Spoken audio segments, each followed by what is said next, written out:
What's going on? Listen, I thought I hit one button and it was the other button. Y'all know I am your girl, Cassandra Friso, the Sportsnista. I ain't the Technista. So you start asking me to press buttons, stuff happens, and it goes opposite directions. Happy Thursday. Welcome to Levels. I am joined as usual by my partner in time, Ramblin Ralph Velez. How you doing, Ralph? I'm good. I'm actually really good. Just getting rest from the weekend. Trying to look forward to this. Big A lot of weekend. big news today. We got news all over the place. Not only we get boxing news, and I got my own personal news to share with you, but man, what a change in the boxing world. And we'll talk about that in a minute. But like crazy stuff happening. Like within like the last 2 hours. Crazy. The block is hot. The block is real hot. And so let's go ahead and get it kicked off with our guest today. He is a good friend of the show and a good confidant of mine. I go to him for all kinds of stuff when it comes to this here boxing business because he knows. I want to welcome Jay Chaudry, who is the head of production for the Players TV. If you haven't checked it out, they are producing original content with some of your favorite athletes around the world. He's also the former co-founder of Break Media. And look, if you want to know about the boxing business, especially where it's headed, you want to talk to and you want to listen to Mr. Jay Chaudry. So let's go ahead and bring him in. What's up, guys? What's up, baby? What's going on, Ralph? What is happening? We're just tripping out over here, Jay. You know what? It's funny. Like, do I even start with "ha ha"? I fucking told you so, or do we just get to that later? Look, listen. Jay is right now. Are you in Toronto? Right? Yeah, I'm in Toronto right now. So I've been here for a while. Messed up, yeah. Jay is in Canada, but he ain't your warm and fuzzy Canadian. So if this is the show that you're looking for a hug, don't come here. We're gonna keep it real, and the truth is gonna be spoken. Yo, what happened? Triller won the purse bid for Teofimo Lopez. You saw it coming months ago. Yeah, no, I heard about the bid that was going to be. I knew Ryan was going to be part of the process today. It was interesting because Theo didn't even know that he was going to be part of the process today. But obviously, it was meant to be a surprise. It was meant to catch everybody off guard, and it worked. You say Ryan who? Ryan Kavanaugh. He's one of the founders of Triller, and it's just funny because the boxing world was caught off guard. Let's just say that. But I agree. What was meant to happen? I mean, you all saw what unfolded. When we talked about this, Jay, after the Tyson Jones pay-per-view, I thought it would hit close to 1 million because there was so many people trying to not pay for this thing, right? You had your fans and your people that were like, I'm not paying for this. You're crazy. I'm going to stream. We're going to do, IPTV, whatever the case may be. But yet, or close to 4 million buys, not even including all the illegal streams you had out there. So when I got with CC on this, I said, you know what? The only way this is going to continue to work is if the Legends Only League forms and becomes gigantic. Right. But here we are with a crazy bid. I actually have the numbers here. I didn't want to lose them. It's outrageous. You've got Teofimo making his biggest payday by far. The bid is almost double what Eddie earned, who basically has a blank check for $3 million. We're at $5.6 million, which Teofimo did over $3 million, his biggest payday by far. I believe it was 6.1 million was the the purse bid.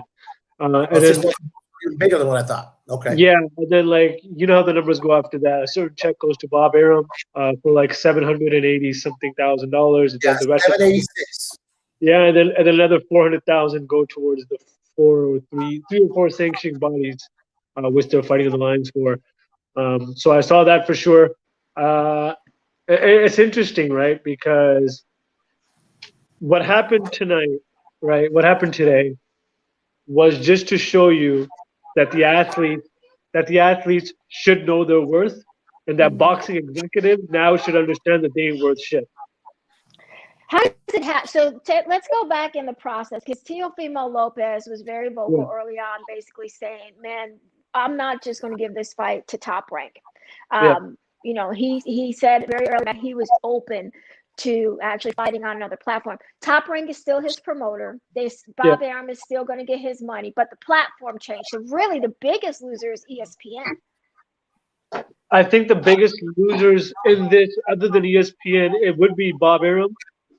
Just because, I mean, he did put out there that, you know, oh, I don't have to do anything. I'm making a $787,000 check, but it's like, I mean, who gives a fuck at that point how much you're making? You just lost one of your biggest superstars on the platform, and you should be ashamed of yourself that you couldn't keep this guy in your hands, because it was your job to promote him. It was your job to keep this guy's stock high. He was able to do it outside of the ring on his own. Then he was able to do it inside the ring against Lomachenko. You weren't really doing shit anyway, Bob, in my eyes. So I mean, for you He to go just collected a check today. He just collects a check and for $787,000. That's not anything to gloat about. I mean, when it's the long picture run, because Teofimo is now one of the youngest undisputed champions in the world, and he just scratched the surface on what it's like to become one of the biggest brand deals in the sport too. Now, do you make this deal without a Paul brother on the card, though? I think that they still might have to depend on that. Without, say, a Paul on the card, do you still pull the trigger on this? Is it still a wise move to pull the trigger on a deal, even without Jake or Logan or whoever that they would need to pull in these viewers on the card? Is it a good? Can you repeat that first part? Is it a good idea to what? What I'm saying is, like, without a Paul on the card, do they still make this move? Like, if Jake or Logan weren't on this card, is it still a wise move to pay this amount of money for Teofimo Lopez at this moment?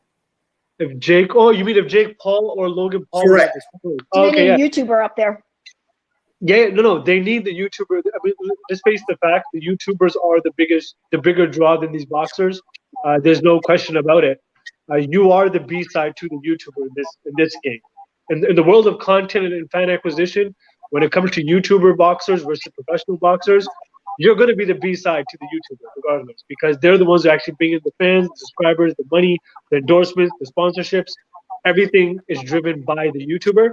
And the professional boxer now has the ability to market himself to the fans through these events. So to your question, Ralph, like, would they still have invested the $6 million in Teofimo without Jake Paul? No. They would not have, because he does not drive any subscriptions or any paid source whatsoever. Now, I know with the last fight on the Triller platform with the Mike Tyson one, it was a little bit, it wasn't really back and forth. It was just kind of like you saying something to Kevin Iole, and it then becoming true. Basically, who was it? Kanivo? Who was on with Iole basically saying, you're not the demographic. That's why you didn't see any of the advertising. Yeah, you know what? It goes to what I was saying in that interview. What Dan Canobio was referring to, one of the tweets or one of the mentions I had of Kevin and Ralph, who are both considered to be some of the fucking biggest, oldest dinosaurs in the sport. I mean, they were saying from the beginning that the Tyson Jones fight wouldn't sell tickets. They wouldn't move any tickets because they weren't marketing it right. And the reason that they were saying that was because they weren't seeing the ads on the highways, or they weren't seeing the ads on the TV and the radio. And it's because the ads weren't being placed on those network stations or billboards. The ads were placed using 2021 marketing strategy, which is through social media platforms and influencers and content creators. And I've been saying this for years, that if you do that enough, and if you start producing content and marketing and distributing it through the right social channels, the results will show. In this case, we saw it with Tyson Jones with close to 1.4 million pay-per-view buys. So we are talking with Jay Chaudry, the head of production for Players TV. We are breaking down what happened with. Are you hearing feedback, or is that just me? I'm hearing feedback. Yeah. Okay, hold on. Try to bring it back in. I can still hear myself.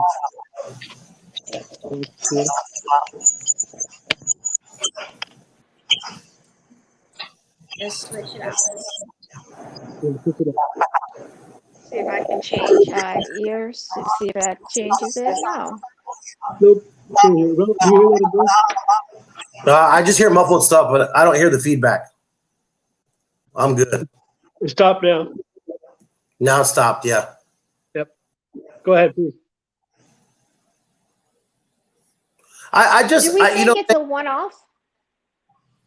That was my question. Go ahead. Go ahead.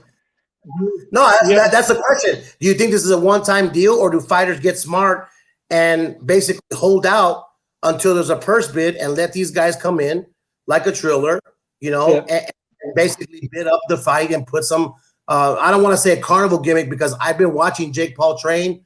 I've been watching Logan work. They got guys like BJ Flores, who was a friend of mine, who was actually working with them. And he has stated, like, dude, these guys are not a joke. They are sparring real. They're sparring champions, and they're hanging.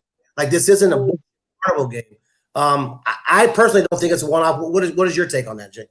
Yeah, no, I think in Teofimo's case, this might just be a one-off deal for him, because I know that there was a comment that was made by Bob that said, if Teofimo thinks he's going to come back to ESPN now after making this much money and think we're going to cut him the check, the answer is no, which is a very obvious and reasonable thing to say. I also don't think that Triller's going to buy out Teofimo in any way, unless by some fucking miracle that the entire boxing community rushes to Triller to see this fight, and they can see the needle shift based on Teofimo's fight.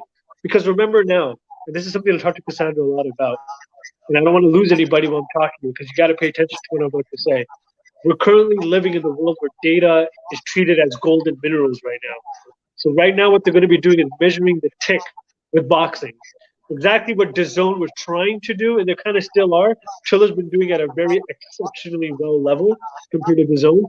And they also got tons of data behind all the products that they put out. So once the Teofimo fight hits as the co-main event, they're going to see how many people are watching at that time. And they can actually have real numbers behind this data, too. Not that shit that you see online about Nielsen ratings, the fucking leading numbers. We believe that 700,000 people saw this fight first. It's all made up bullshit. Right? This is actual data. These are users, subscribed, locked in, watch the stream. If they measure that the lead-in from Teofimo was roughly the same or well enough to complement a big Paul fight, they might offer like a 2-fight deal, but if it didn't really do much, everybody would put it to Jake, they wouldn't lose sleep over the $6 million investment for Tia, because they're already making way beyond that with this fight anyway. So nobody's losing money off this fight. What it does do, though, for future fighters, and this goes to what you were saying, fighters are going to want to do the opening first moving forward, but they'd also have to have a substantial amount of fans and ability to go out and do that too. You can't just be assuming the WBC tank to the so many of it anyway. Right. Yeah. Does that make sense? Well, yeah, no, it makes perfect sense. And the thing of it is that my thought is, now that we've had more cities and states, and maybe you give us a little bit more insight on this. Yeah. Do you have an event outside, like say in Miami where Canelo's fighting, or in a state where they allowed fans, or do we do the same set, small set, bring in the pop stars and do another event like you had? I actually like the way they did it the first time. I think it was really cool with the Snoop Dogg thing. They had a really cool, beautiful wide shot of the canvas. They had like music, intermissions and whatnot. It was done really, really well. I think the general move is to move into a space where fans will be allowed, and it might just be like considered a VIP event where you win tickets to come show up to these celebrity fights. But yeah, we could certainly see that in front of a live audience one day. I just want to get into now. Again, talking. Oh, I'm sorry, Cece, you're a little bit lagging. We're talking about the huge boxing news today. Yeah, these AirPods, I don't know, they don't want to communicate today. Go ahead. I'll let you go. We're talking to Jay Chaudry and about the colossal news today that happened with Triller winning the first bid. Now they bid $6 million. Do they come back with another big boxing match after this one? Are they in the boxing business now officially? Because now, I mean, Mike Tyson, Roy Jones is one thing, but Teofimo Lopez is a true champion who we're going to see for a while now. Yeah, I know that they've always had intention of being in the boxing space, and I think this just made a very clear statement that they're here to stay in the boxing space. Now, I can't speak on behalf of Triller, of course, regardless of the fact that I'm connected with them in many ways. But they certainly are making an announcement like this. Sorry, by them making an announcement like this certainly means that they're here to play and be a key player. And it's going to be really interesting to see what the next moves are for sure, because the way that the marketing strategy has unfolded is exactly the way that boxing was supposed to do it for years now, and they're just taking the right steps now and doing it, and they're kind of showing the boxing executives, like, you guys have all been missing the fuck out, and now we're gonna come drain the ocean with this shit. So it's gonna be. I think that boxing. Yeah, you're right, because boxing really is big. You know, it's an old school sport. Some of the promoters have not been around just for a couple of years. They're set in their ways, so to speak. They like things done the same way because it works for them. And yet you come in here with a whole nother platform. You know, you come on here, you can open your cell phone, type in your credit card number. Actually, you should already have your credit card number on file. It actually gets easier than that. You tap your Google Pay, you pay for this damn thing, and in 30 seconds, you're watching a fight, which it doesn't, they're not used to that. It doesn't work that way. They want you coming. You know, the pandemic, I think, has really helped out as well as far as that's concerned. Do you treat this as sort of a takeover, right? Like, do you try to put more real fights on to back this up, or is Teofimo enough? I thought they did a good job of mixing the last card up. You know, the Nate Robinson thing was a little rough, only because, you know, we all know that he didn't fight. He's not a professional fighter. But do you try to make it a more of an boxing event, or is it still? You do. You definitely, guys. I'm so sorry. I'm just getting a text right now. Give me 1 minute. I'll be right back, guys. You're good. You're I'll good. be right back. Hold that question. I'll be right back. Right.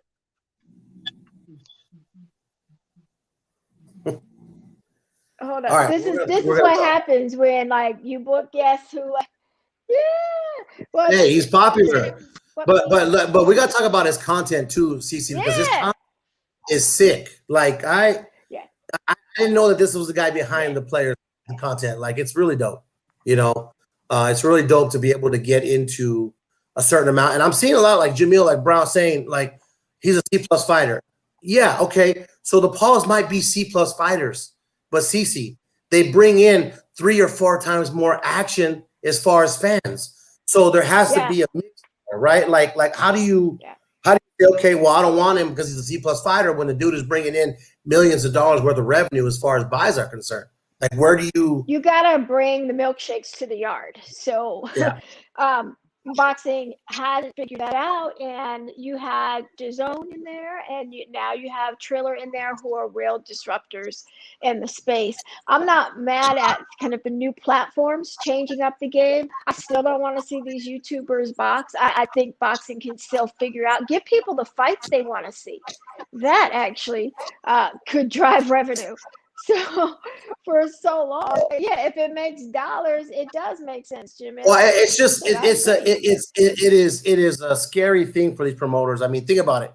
Think about Bob Arum and the production being like, okay, we're gonna have Lil Uzi Vert come on for 10 minutes, and then we're gonna have, you know, the Make It Rain contest or whatever. Like, he'll never do that, and that is one thing. Like I was mentioning to Jay, that'll never be allowed on a regular Top Rank ESPN. It just won't happen. So if Triller takes advantage of the situation and they run with it, they can go to the stratosphere with this kind of platform, because people actually enjoyed it. Now, you had your old schoolers that were like, dude, that was the worst shit I've ever seen, whatever. But to be honest with you, I thought it was pretty cool. I thought it was cool that Snoop Dogg got to say it like it was. And, you know, there was cussing involved, which we all cuss as boxing fans in front of the TV. Our stream cusses. We don't give a shit. We do what we do. And it was a breath of fresh air, actually. It was actually pretty cool. So, yeah. Before we let you go, Jay, we know we got you for a limited time. Tell us where we can find your content, and tell us what Players TV is doing. Yeah, I mean, Players TV, of course, we are in the business of producing content. We have to some of the world's top athletes in the NBA as well. And look, it's like people at Players TV who are setting the example of what it means to work in athletes. And of course, who was already such established superstars in the respective sports. But the blueprint is there. Right? The blueprint has always been. An agency like Players TV industry standard. And I think what boxing needs, what I mentioned all the time, is to come in as that middle ground media agency who take superstars outside of the ring, because that's always been the philosophy. Like the problem with boxing is you have so many people who are champions with holding these belts, with champions, but nobody knows who the fuck they are. And there was a point in time where every state could name their champion at one point in the sport of boxing, and now it's just I don't know who the fuck Anthony Durrell is. I have no idea who Jamor Tony are. I don't know who Harrison Harris is, who Tony Harrison is. And yes, this is true. Many people in Texas don't know who the fuck Earl Spence is. So it's like that marketing value has always been missing in boxing. And companies like DAZN, who came first to break the action, they did that. And now you got Triller, now you got Fanrio. I'm sure Ralph, you heard of that. You know, your boy Floyd, of course, is fighting on that with Logan Paul. They got their own app. Now there's going to be dozens more apps that are going to come into the world of boxing and just start taking over the space, and you'll slowly start seeing the downfall of Showtime, Fox Sports, and ESPN, because these companies are going to come and just do what these platforms are supposed to do and do it better. Well, there's certainly so much more to come. You need to check him out at Jay Chaudry on Twitter. Check out the Players TV on Twitter, as well as the website. I love the content that you guys are doing. I hope to get to talk to you again sooner rather than later. It's been a minute. For sure. Thanks, Cassandra. Ralph, nice talking with you, bro. Yeah, we're gonna. Man, you know what? You're cool. CC's like, dude, Jay's cool, but you're cool, dude. We're gonna get along just fine. Appreciate it. Nice to be all fun. We'll catch up for sure. Yeah, definitely. We'll talk again, man. I appreciate you. Content is fire. I didn't even know it was you that was putting that out, man. It's thank you, man. Fresh, 20 frames per second, and it's all professional. Like, new stuff is hot. Thank so you. We're gonna check it out for sure. We'll catch up, bro. We'll catch up for sure. Later, guys. Thank you, Jay. Take care. The internet in Toronto, you know, I had a little trouble hearing him, but man, these guys, he's full of. He knows what he's talking about. You know, like and again, he did say that shit was gonna blow up, and I'll eat my words.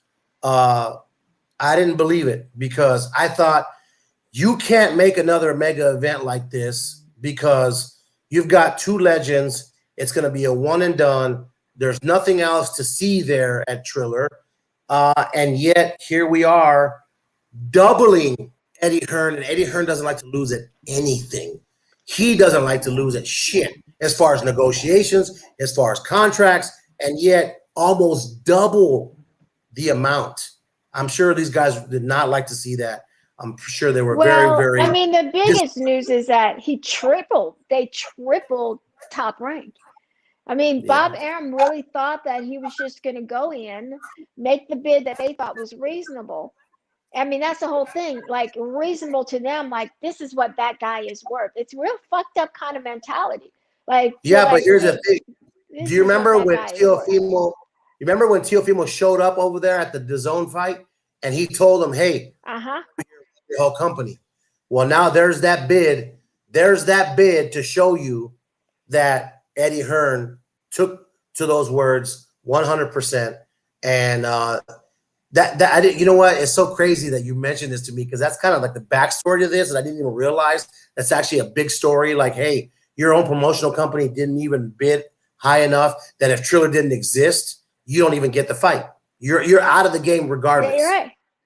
Yeah, they didn't even be Eddie Hearn in this, and I think it's just kind of arrogance on behalf of Top Rank. In that, again, the mentality is we're going to bid what we think this guy is worth, what we think this fight is worth, not fair market value, or not to give an indication of what it means to us to have this 22-year-old charismatic, talented champion carrying our banner. You know, Bob was like, fuck it, we gonna do what we do. They might have put an extra $5 or $10 on it, but man, they were grossly outbid today. Check this out. So it's 65% of the bid goes to Teofimo. Think about this. We just talked to him. We had him on our show. He was house. He was fixing up, you know, trying to make his house look nice. Man. How the hell does $3.9 million to fix your damn house out there in Alabama on the sticks, wherever you're at? $3.9 million minus the $782, he still makes 3.2 or 3.1 and whatever. And not only that, Pay the tax man. Kambosos, who was nowhere near getting this kind of money for this fight, gets $2.1 million. That's dope. I don't know what he has with the Bella. You know, maybe he has 500,000 with that from that. I don't know. He had that. He had like whatever he's walking away with is a lot more than he would have gotten if they had done it the old school way and if they had stayed with the Top Rank and ESPN did. Like Kambosos never would have gotten that. What an incredible day. And then so we had two other another story that came kind of out of left field today with hold on. Wait. This Twitter just came through and Teofimo, did you see it? He said 6 million from Triller, goodbye world with a champagne bottle on it. Oh my boy. Pop bottles.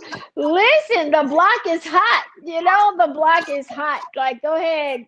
You know, y'all protect your chickens. I'm not mad at it. Had another interesting story pop up in the boxing world today, and we see that Frank Mir is going to be boxing Tarver, Antonio. So, did anybody see that guy? What is Antonio Tarver doing? I don't. He hasn't been active in like 4 years. I want to say it's been a minute. No, I honestly thought, and I'm going to be frank with you, I thought this card that I worked on last Saturday was involving Antonio Tarver. It is run by Gary Lewis, who was Antonio Tarver's old manager for a long time. Mm-hmm. Great guy, great individual. Starting something fresh out there in Miami, had a blast out there. I really thought he was going to be there, and then they come to find out he's not part of that, nowhere to be found. And why this is happening? He was in Miami, though. He was in Miami. Yeah, I'm pretty sure it was there, but they didn't. It was just nowhere to be found that night or any other night that I was there, which was really odd. But it is what it is. None of my business. But I know that. Maybe there might be like, look, here's a situation. We talk about this all the time. This is why I harp on these kids getting their shit together and buying houses and stop buying all these damn cars and these chains and all this stuff, because man, this is what happens. This is what happens when you got stuff going down like that. Cece, hold on one second. This is one of the nights where the fellas have to like abruptly leave their chairs to go do things, y'all. Oh no, I'm gonna be holding it down. But don't forget to go ahead and check out Jay Chaudry and follow his stuff. He's been having a ball today. Oh, you had to change up. No, I had to change up real quick because I had there was some kids outside making the noise. I had to do it. Turn it off. I had to come correct with my neighbor. Anyway, no, I mean, look, if this is gonna happen, I don't know who the hell's gonna watch it. Are you? I'm a see it on Twitter. Me too. Just like everybody else.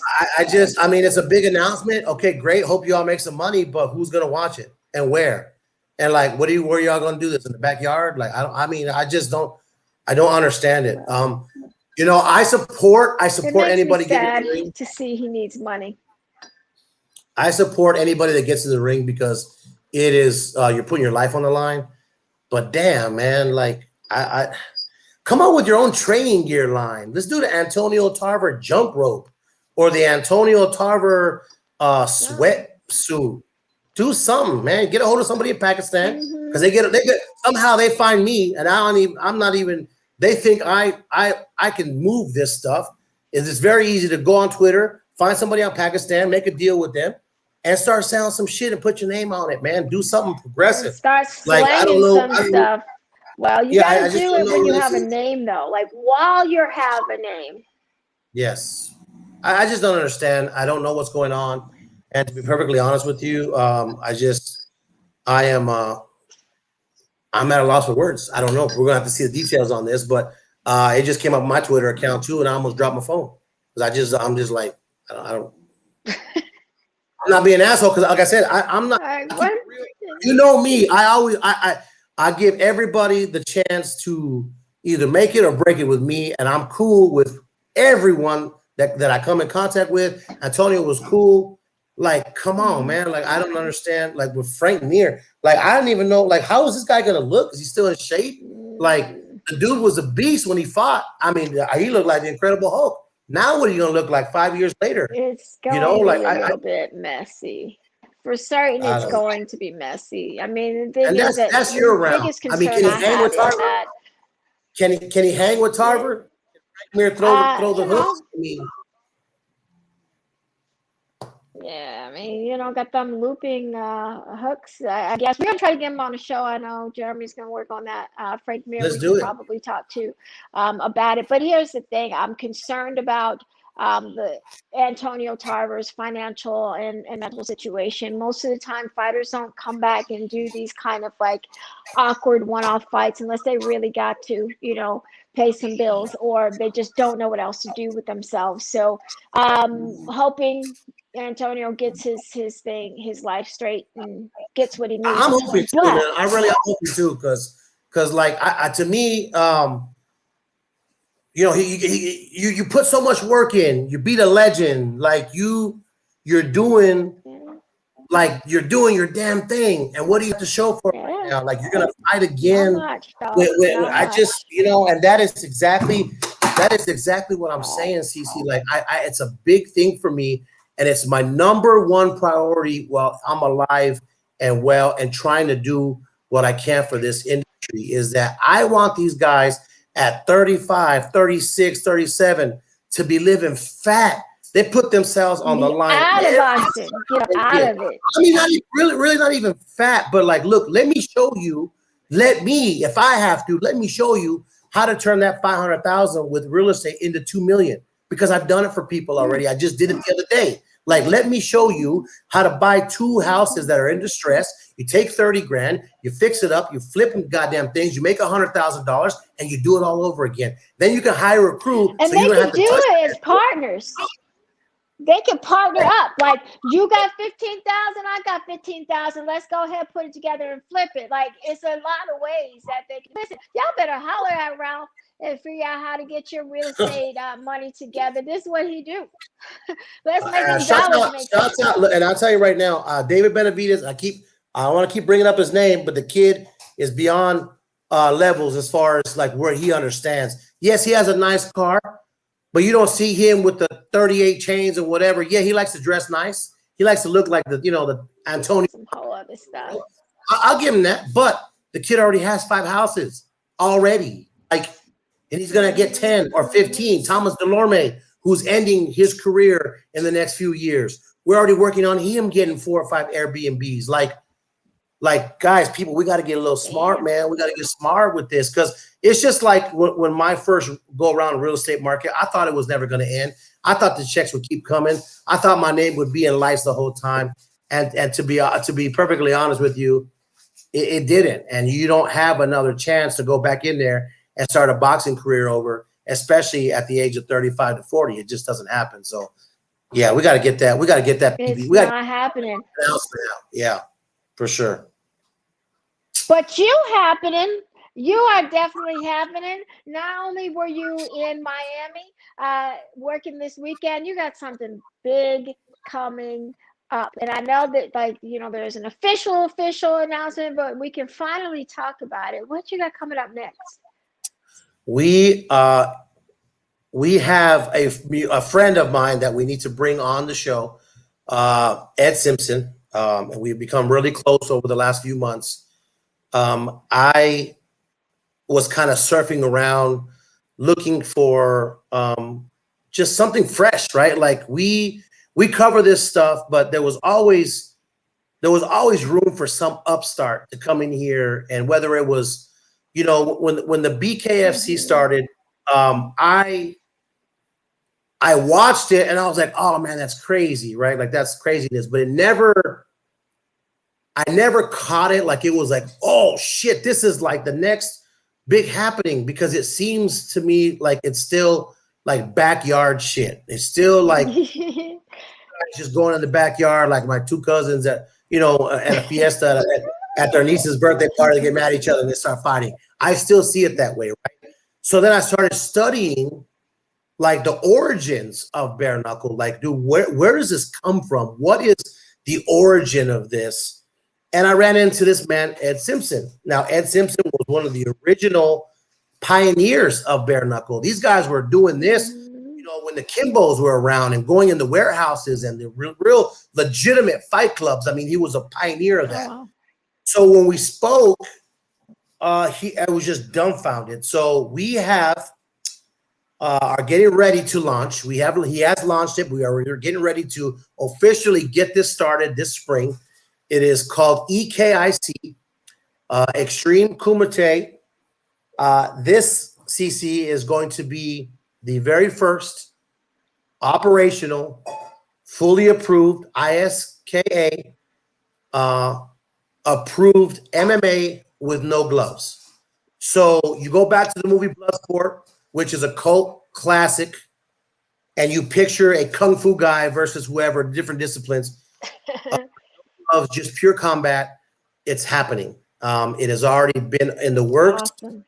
We have a lot of things in store, but look, you can say, hey, I'm doing backyard Apache Junction, Arizona, bare knuckle boxing, but it doesn't mean anything if you don't have substance behind it. I'm just going to read to you because our photos and videos are not working right now. So I'm going to read to you just the We're going to, so have. next week we should have Ed on next week, and we'll have everything set up. Okay. We have Mark Hamilton as the vice president of production. If you have never heard the name before and you grew up watching WWE, he was the former VP of WWE, and he currently is the head of CSI Sports, which is a platform to get in any household, any phone, any device in the world, like a snap. So they have hired him for production. Ira Glass, who has done utmost world title fights for HBO, CBS Sports Network. He is now our director for our content.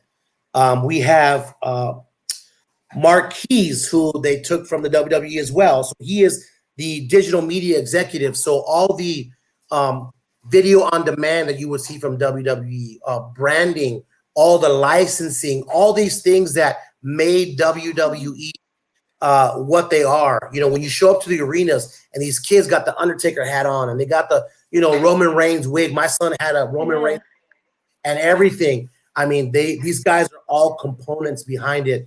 And what Ed has done is he has taken that realm and he is taking the fact that he does not like seeing, and this is your world, a UFC fighter put his life on the line for $20,000 or whatever the fee may be. He just feels like maybe it's just not fair. I have expressed my concerns with that as well, even in the boxing industry. For some people that don't know, when you're barely starting boxing, the average rate is like $100. Well, it's like $150 to $200 a round. Sometimes these fighters don't even get paid if they don't even sell tickets, right? They just get on the card just to turn pro. I mean, you're putting your right. Well, they're in the hole when they show up. A lot of them.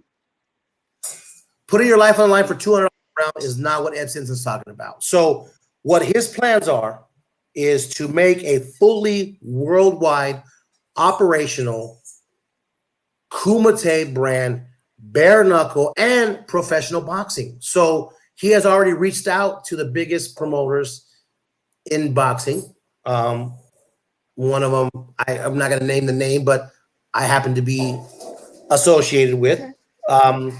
If you can read between the lines, and for those that don't, well, come back and watch some of our other episodes and you'll figure it out. The name might rhyme with money. Yeah, it might rhyme with money. And it's just it's a who's who. We've got reality series. They hired people from Universal Pictures away from their jobs to come here. So your world champion will not just be sitting at home fighting for bids on apps. He's going to be in movies. He's going to be on lunchboxes. He's going to be on posters. Like, this is a way for somebody to make a living and become super duper wealthy and well taken care of, and not have this. And this is what caught me, because, again, I'm a big proponent of this. This is what I, coming into the business 3 years ago, said, or 3 years into the business, started seeing the backside of it, wondering, dude, how do these guys even feed themselves? It's one fight a year. But wait, I got to take an advance. So now I got to pay the advance back. And then my trainer, and I got this and that. They stay broke. They can't make a living unless you're a Canelo or a 1 or 2%er in this industry. You have to be taken care of and managed Yeah. correctly. You got to pay your manager back. Like, this is going to eliminate all of You this. gotta Okay? pay your nutritionist, you got a trainer, and and if you're in MMA, you got more than one trainer. You got your jujitsu guy, you got your striking guy, so you got your strength and condition person. So it's completely understandable that it's difficult for a lot of these men and women to actually stick with the sport. They all got day jobs, they Correct. just do. We have Samantha Goldberg, who is like you, a red carpet personality, big name in the industry. She is now the official host of the reality series and everything else we got going on. She is amazing. Like, we have guys that have been in the industry doing these events all over the world for 30 years, 40 years, and now they're with us. We are getting ready to launch. I love we had it. to form a worldwide tournament that is going to consist of Asia markets, India, the European markets, our market here in the United States, and then we're going to find a true global world champion. The bare knuckle belt is the oldest belt in combat sports. It is truly a gentleman's sport, even though it's seen as barbaric. It is a true gentleman's sport. The old, go back and look at the bare knuckle fights. Everybody would show up in suits, and they would show up in suits to the fight. It just is something that's going to change the industry, and I'm very happy to be a part of it. I am the official announcer. I am looking at other things too. We are bringing in Bob Ware, who is Floyd Mayweather's trainer, cut man, hand rapper. He is going to be one of the official trainers and hand rappers there, along with Big Serge Estrada, who does some of the bigger MMA stuff around. So it'll be them two, one in one corner, one in the other corner, and they will be official. They'll be traveling with us all over the world. It's going to be spectacular, and I could not be happier with Ed and what he's done. When would we see the first fight? We're looking at probably, and we'll bring him on here next week to make sure we got the date official. I think it's sometime in April, if I'm not mistaken, and it should be at one of the biggest casinos in the country. It's gonna be in And I can't Vegas. say the name. Vegas. I can't say. It's going to be in the one country. in the country. Yeah, in the country. Got to be here. Got to be in Vegas. It's truly looking like Vegas will be a major player. Again, some of these states are still trying to get the new concept of bare knuckle, but when they realize that fighters in MMA and boxing actually get hurt more than the bare knuckle, it's a really crazy science behind it. But it's the truth. It's a different punch. It's a different way of hitting. Thank you, Jamil. I appreciate that. So it's going to be like it's going to be something that nobody's ever seen. It's going to be amazing. We're truly going to have the true Kung Fu masters that live in these sticks in Thailand, these Thai fighters with the Muay Thai, and we're going to see who the baddest dude on the planet really is. And there is going to be no, well, this guy can't fight this guy. Oh, yeah. It's going to be true. If you're going to be a champion in EKIP, you are going to be a mega star all over the world, and we will have nothing else. And you know me, CC, I am a proponent of love, and I'm a proponent of everybody being real and being true to each other. And Ed has sold me on this. It's going to be fantastic. He's the type of promoter that wants to get rich and leave everybody behind. It's the fighters first. It's the brand first. He has been working on this for such a long time. We are so excited, and we had all this stuff ready. We even have to where, if you remember when the Creed movie came out, when he fought Drago and they're fighting in front of 100,000 person stadium. Well, that was all CGI. That was all virtual reality. And we have teamed up with some of the biggest players in social media, the biggest platforms, to run our content through their virtual reality. So you will be able to watch this on your Oculus and all your VR stuff, like you're actually sitting there in the pit. And you will also be able to, if you felt like being in Tokyo, we have a fight plan for a Tokyo, middle of the Tokyo downtown. We have teamed up with a company that is making virtual sets. Yeah, virtual sets, virtual crowds, virtual cities. And we will have a mixture of live and virtual crowds, sets, cities, you name it. It's going to be like anything no one's ever seen before, and I cannot wait to put it out. It's just so much shit that I just doesn't even seem real. It's like a fight in the middle of a movie. Correct. So I showed you the video that we can't play. We're gonna fix that and get it. But I showed you the video. I showed you the what these guys are already doing with smaller little promotions, and it's unreal. I mean, we can be in Tokyo sitting in a set in Las Vegas or LA and be there. We can be at Wembley Stadium, but be in LA or be in Vegas in a set with a giant green screen. And the technology's there. We have all the patents for it. We have the biggest names in music that are already ready to be part of the show, to extend and want to invest in this stuff. It is going to blow up, CC. And now we can. I've been holding on for so long because we were looking for licensing. We were looking for the right people to bring in, and we finally got it all set. It's going to jump off, girl, and I am so excited to be a part of it. I'm so excited for Ed, all the hard work that he's done. This man sleeps 1 hour, works 23 hours. We're going to bring him on next week. He has given me the opportunity to be the spokesman for EKIC from here on out. And I think that we're really going to do some good with it. And it's going to be true combat. I mean, there's no other sense of the word when you have restrictions. And I got to give, I give Dana props for putting the best against the best, but we have one discipline there. And I want to see everything. I want to see the baddest Shaolin master, like for real, like not in a movie. Like I want to see this dude in his key, doing the crap. I want to see it. I want to see how bad you really are when you go up against someone that's trained in Muay Thai. I want to see it. I want to see you throw with nothing but your bare knuckles, and like for real, no pat. Like let's see it, and it's gonna be fantastic, and we can't wait. And we'll bring Ed here again, and it'll be off the hook. Yeah. I'm excited. Freaking wait. Well, congratulations to you. I'm not surprised that there's good things happening for you. We're looking forward to seeing it play out. I realized the little boy left his Slamulance. Does it look familiar to you? Oh yeah, absolutely. And that was one of the things that sold me. Like, again, I know, and nothing against my boxing promoters. I love boxing. I love my Mayweather family.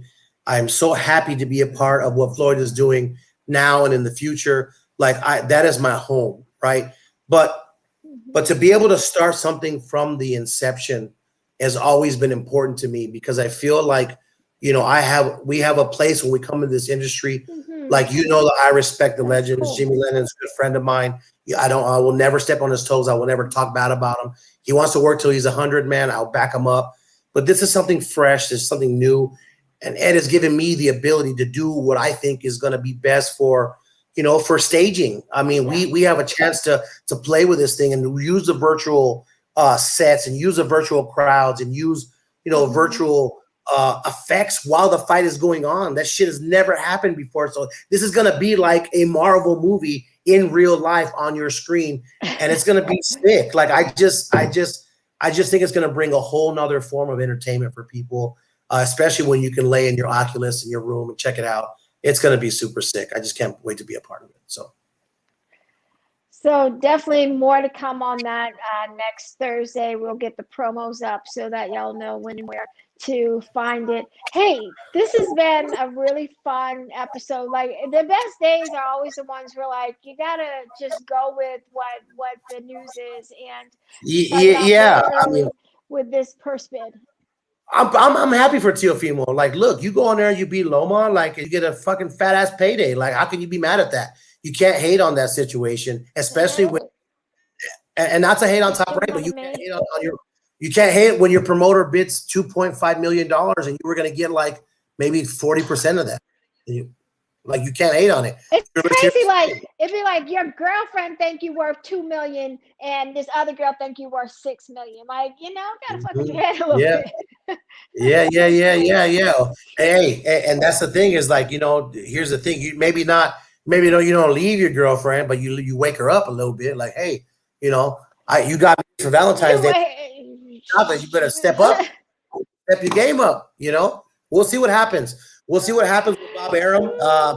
Bob Arum is Bob Arum, and he doesn't like to be made a fool of or to be embarrassed. We will see what happens. He big mad. He's big mad. Oh yeah, he's big mad. He's big mad not only with that, but he's big mad that now people are going to say that Matchroom basically overbid him as well, and that's going to be pretty embarrassing in of itself, that you should never be outbid by another promoter for whatever reason.